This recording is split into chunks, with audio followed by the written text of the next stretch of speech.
গর্ভে অনাগত সন্তান রেখে প্রথম স্ত্রীর আকস্মিক মৃত্যু, সেই শোক সইতে না পেরে মানসিক ভারসাম্য হারানো। পরবর্তীতে চিকিৎসায় কিছুটা সুস্থ হয়ে দ্বিতীয়বার বিয়ে করলেও দাম্পত্য কলহের জেরে দ্বিতীয় স্ত্রীরও চলে যাওয়া।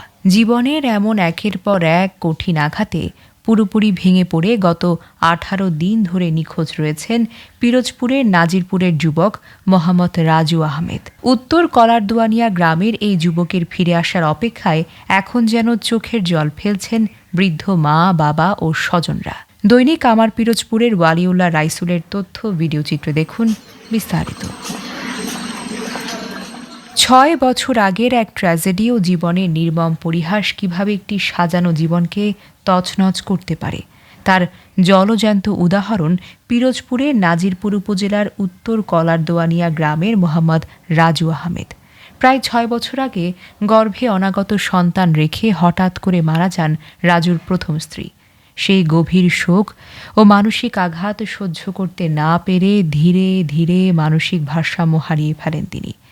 দীর্ঘদিন উন্নত চিকিৎসা আর নিয়মিত ওষুধ সেবনের মাধ্যমে তিনি কিছুটা সুস্থ হয়ে স্বাভাবিক জীবনে ফিরে এসেছিলেন। বড় ভাইয়ের সঙ্গে কাঁচামালের ব্যবসা করার পাশাপাশি পরিবারের সিদ্ধান্তে দ্বিতীয়বার বিয়েও করেন রাজু। নিয়মিত ওষুধ বন্ধ হয়ে গেলে তার মানসিক সমস্যা আবারও মাথা চাড়া দিয়ে ওঠে। এ সময় দ্বিতীয় স্ত্রীর সঙ্গে শুরু হয় দাম্পত্য কলহ এবং এক পর্যায়ে তিনিও রাজুকে ফেলে বাবার বাড়ি চলে যান। রাজু কি ছোট? ছোট রাজু। কতদিন ধরে রাজুরে পাইতেছেন না? এই দিন ধরে পাই না। আমার ছেলেকে যদি আপনারা কেউ খুঁজে পান আমাদের একটু জানাইবেন, আর সবাই দোয়া করবেন যাতে আমার ছেলেকে আমি খুঁজে পাই। সমস্যাটা আজ থেকে 6 বছর আগে থেকে শুরু। যখন ওর বিয়ের উপযুক্ত বয়স হয়েছে এরকম একজনের সাথে সম্পর্ক ছিল, তার সাথে সম্পর্কটা টিকে নাই বা কন্টিনিউ হয় নাই। এরপর থেকেই ও নিজের থেকে একা একা বসে থাকতো, কাজ বাজ তেমন একটা করতো না। এই বাজে কাজে বা বাজে আড্ডায় বন্ধু বান্ধবের সাথে জড়াইতো। আমাদের কথা আমরা বললে অনেক সময় শুনতো, অনেক সময় শুনতো না, গুরুত্ব দিত না। এরকম করতে করতে আস্তে আস্তে যেমন এই সমস্যাটা আস্তে আস্তে জড়াই গেছে। এখন আমরা কিছুদিন যাওয়ার পরে দেখি যে সমস্যাটা তো বাড়তেছে বা ও মানসিকভাবে অসুস্থ হয়ে পড়তে আছে। তখন আমরা ডাক্তারের কাছে নিলাম, যেমন বরিশাল, আমার ওইখান থেকে বরিশাল ডাক্তার আছে মানসিক। পরপর দুটি বড় আঘাতে আবারও গভীর মানসিক সংকটে পড়েন রাজু। গত 14 জুলাই 2026 ভোর রাতে পরিবারের কাউকে কিছু না জানিয়ে এক কাপড়ে বাড়ি থেকে বেরিয়ে যান তিনি। তারপর থেকে আজ পর্যন্ত আর তার কোনো খোঁজ খবর পাওয়া যায়নি।